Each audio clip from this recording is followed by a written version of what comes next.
الحمدللہ۔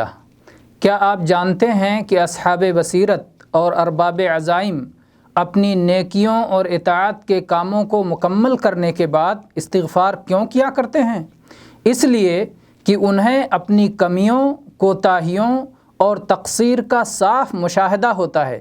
وہ جانتے ہیں کہ اللہ عز و جل کی عظمت و کبریائی کے شایان شان وہ عبادت نہ کر سکے، اور اگر یہ اللہ ہی کا حکم نہ ہوتا تو کوئی بھی ایسی بندگی کی جرات نہ کرتا اور نہ ہی اپنے آقا کے لیے اس پر راضی ہوتا۔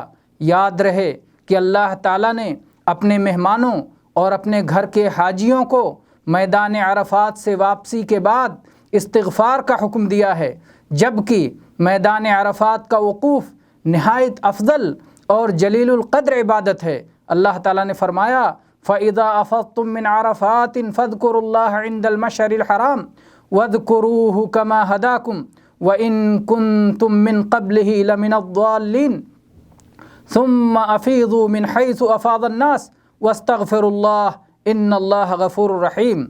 جب تم عرفات سے لوٹو تو مشعر حرام کے پاس ذکر الہی کرو اور اس کا ذکر کرو جیسے کہ اس نے تمہیں ہدایت دی، حالانکہ تم اس سے پہلے راہ بھولے ہوئے تھے۔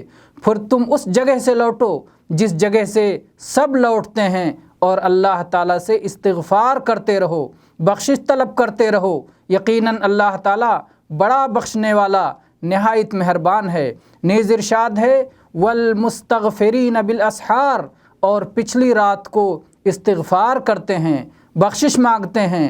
حسن بصری رحمہ اللہ فرماتے ہیں رات کے پچھلے پہر تک صلاۃ ادا کی اور پھر بیٹھ کر استغفار کرتے رہے۔